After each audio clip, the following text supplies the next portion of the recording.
Still drawing from the wisdom of Venerable Guoguang's teachings at the Bhikshuni Varsa last summer. This may be the last one from this set. But there was something, actually, this was one of the most striking of the teachings that I've been chewing on ever since. So it's been a few months now. And it's, again, about living in harmony in the Sangha. So she told a story of how, I think Venerable Damcho mentioned this in one of her BBCs too, the story of the Buddha asking one of his most senior monks, Mahakasyapa, if he would teach the Sangha. And Venerable Mahakasyapa declined, which I found shocking to begin with, but anyway, he declined. And he said, they're difficult to teach. They don't follow corrections. They don't follow the guidelines. And I thought, oh, well, Buddha's time too. Good for us. We're doing all right then. we're okay. And then he asked the Buddha why, earlier in the early days, when we had no precepts or very few precepts, the monks had far more attainments. Now we have many, many, many precepts and not so many monks with attainments. Now, what's that about? He said it more politely than I just did, probably. And the Buddha said, well, the virtue of sentient beings is weak. And, these monks don't have the same virtue as the earlier ones did. And so their interest in learning decreases with the amount of virtue we have in our mind. So that the more merit we create, the more solid our virtue is, the more interested and willing we are to study and immerse ourselves in the Dharma. And the less virtue we have, then correspondingly, the less we're able to do that. So if you look at how our life is set up here in the monastery, we are totally packed with opportunities to create virtue every minute of the day, if we take it. And that's our choice, whether we take it or not. But there's so many options to do that. But the story continued, and she said, in the Sangha community, there are always people who are practicing diligently, and there are always people who are practicing less diligently, who are a little more lax in that way. And she said, the caution is that this can give rise in the minds of those diligent practitioners to what? Afflictions, right? Every one of us, I think, has probably been in the seat of wondering, now, why don't they do this right? Why are they not practicing in this way? And then all of the virtue that we have that's making us a, quote, diligent practitioner has just been destroyed. We're just wasting it away with complaining about other people. And once that affliction arises and then the verbal activity comes into play and we start pointing fingers and talking about people behind their backs or, pointing out people's faults to their face. So that's an afflicted mind, and that does not create harmony in the Sangha. At the same time, we do have a responsibility as Sangha members to support one another to do our practice well. As Venerable Tarpa mentioned yesterday, the slight admonition or correction to note our behavior to keep us on track is also part of our responsibility in caring for one another as Sangha. So, how that comes out of our mouth, where we're coming from, makes a difference. Either way, though, when people comment on our behavior, we can get hurt.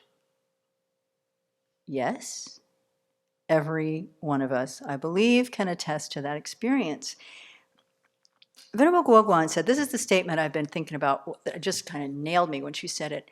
One who claims being hurt by others is the one who is intolerant of others. I went, whoa. One who claims to be hurt by others is the one who is intolerant of others, Thubten Chonyi. Look at this. So she went on to tell a story from the Agamas. It has a parallel in the Pali Suttas about, it's called the Tissa Sutta, I think, in the Pali. It's about Buddha's cousin, Venerable Tissa, who was his a paternal cousin. And apparently he was a very arrogant monk due to his Brahmin parentage, his position in society. And apparently he had opinions about other people's practice. So in this particular sutra, he's coming to the Buddha with tears of frustration due to criticism from the other Sangha. And he went to the Buddha to complain how badly he was being mistreated. And the quote from Venerable Guoguang's translation was, "They insult me with sarcastic language." Now we've all been there too, right? Insulted with sarcastic language. Or in Thanissaro Bhikkhu's translation from the Pali, he says, "Because monks in all sides attack me with piercing words." So I just know from the chuckles, is there anyone here who's not had that experience? Attacked, quote, feeling like someone has insulted us with piercing words, or maybe even our teacher has insulted us with piercing words. We've had that feeling. And then what do we do with it? We get hurt. But Buddha replies to Tissa, "Tissa, it is not appropriate for you to claim being hurt." Why? Because you do what they say you do.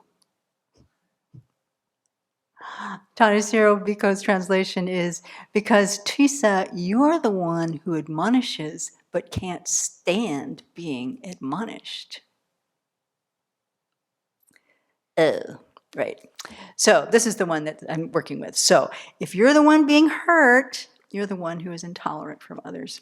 So I was thinking back to a PR team meeting back when we had them regularly. That's been a while, a few years ago actually. But I was always saying to the PR team, give me feedback. If the way I'm communicating isn't working for you, let me know. If the work that you're doing is not working for you, let me know. And I said this in a PR team meeting again one day. And one courageous member of the team said, "You always say that, but when I give you feedback, you don't take it very well." Well, she's right. She was totally right. And it was important, actually, for me to hear it, because it gave me the opportunity to intentionally work on it. Of course, I didn't like hearing it. I didn't. But I had to admit that she was right. So in this whole exchange of helping, supporting one another, guiding one another, not guiding one another, when to keep our mouth shut, when to say something, these are delicate issues that we have to continually kind of look at and work with. And it's so easy to unintentionally hurt others with our speech. It's just super easy. You have no intention whatsoever. So on one hand, as part of our practice is to be mindful of how we're speaking to others, of course. But it's also very easy to hear words that have no ill intent. Super easy. But our ears hear the devastating criticism. And in fact, we know it's not our ears that are hearing it. Our ears are just hearing the sound waves. But, that inappropriate attention just kicks in as soon as we start to feel like we're being attacked. And, our stories flourish. I have so many times here, it's kind of heartbreaking. I know this has happened for me, but it's easier for me to see in others that when I've experienced here, one person is just devastated over something that has happened. And the other person has such a different story. You just wonder, were they even in the same room? A long time ago, I used to try to when I heard that kind of situation, I would try to bridge the gap, but I don't actually do that so much anymore. It's okay, that's that story, that's that story. Let's just hold them both in kind of a loving mind is my approach at the moment. But I just know that it happens, and it happens for me too. That you hear something and I interpret it in a way that sounds really hurtful, sounds really deliberate, sounds really like it's attacking the very essence of who I am as a human being. And it's as soon as I know that when I have that sense, they're attacking who I am as a person, then I need to find out who is the person that's feeling attacked. Okay. But Buddha said to Tissa, "It is not proper for you, a clansman who has gone forth through conviction from the home life into homelessness, that you're the one who admonishes but can't stand being admonished. This is what's proper for you, a clansman who has gone forth through conviction from the home life into homelessness, that you should be one who admonishes and can stand being admonished. So Venerable Guoguang said, if you're the one who's always being hurt, and we all have to look, how much are we being hurt in this way? How much do we take it as something painful and something personal? You should repent and purify, because you are the one who is being intolerant. So we have antidotes, we have really learned them, but we have heard them. Have we really learned that when we are listening to feedback from other people, to be able to hear it and then weigh, as venerable children, one of the clear examples, this is from Shantideva, where we examine, okay, they just told me that, what? I haven't taken, yes, I know the example, but I'm looking for another example. They just told me that I haven't taken out the compost in a week. Well, it's not my job to take out the compost, okay? Someone is really angry with me for not taking out the compost. So I can sit there and ask this question, okay, do I have a nose on my face? Yes, I do. Do I have horns on my head? No, I don't. This thing about you haven't taken out the compost, this is equivalent of saying you have horns on your head. Why? Because it's not my job to take out the compost. On the other hand, if I have said to someone rudely, where are you? How come I don't have the third photo gallery or the fourth photo gallery this month that should have been online a week ago? And she says, you're really crabby about this. It's not very helpful. She didn't do this. She would never say this. I'm giving this as an example. Well, do I have a nose on my face? Yes, I do. Am I being crabby and not very helpful? Yes, I am. So to make this balance of, is what are they saying true and accurate? Is this a reflection of actually my behavior that I can learn from and pay attention to? Or is this something that is completely off the wall that I can simply just thank them and go about my merry way and let it drop? I don't need to argue with them. It's not my job to take out the compost. Now, if I'm thoughtful, I will go find the person whose job it is and say, you might want to take out the compost before somebody says something about it. But this requires us to be willing and open to hear what other people have to say, and also to learn to know that what people say isn't written in stone gospel truth. It's not, if someone says you are being a crabby person, difficult to work with, I have to analyze, is it true or is it not true? Sometimes it might be true, and sometimes it might not. But if I am totally defending and saying, well, that's not true, it's just your idea, you're so sensitive, I haven't heard a word and I haven't learned anything from it. Anything. So I have been so struck with this. If you're the one who's hurt, you're the one who is intolerant. And trying to catch for myself, what does that actually mean? What is that intolerance? And so, okay, I'm feeling hurt. How am I intolerant? Well, part of my intolerance is an unwillingness to hear someone's perspective. Part of my intolerance then is allowing anger to obscure my capacity to hear what might be very useful feedback. And even if it's not useful, even if it's not something that's true, even if it is someone saying you have horns on your head, my intolerance is not willing to just hold, accept them, and let them go about their way. Just let them go. No big deal. I don't have to make a scene about this. So to go and purify my own intolerance, I have found a very interesting advice to work with. Buddha said, Only with a humble and gentle mind can one practice pure contact. And he quoted these verses. He said these verses to Tisa. Why are you angry? Don't be angry. Non-anger, Tisa, is best for you. It's for the sake of subduing anger, conceit, and contempt, Tisa, that the holy life is lived. So within this rock tumbler container of our monastic community, we have the opportunity to subdue our anger, conceit, and contempt, and really practice with how we hear feedback, how we give feedback, how we support one another to develop our good qualities. But this always makes me think, one of my most favorite, I think, fervent verses, or half verse in the King of Prayers, is, may I be gentle-minded, cultivating the 6 paramitas and never forget bodhicitta.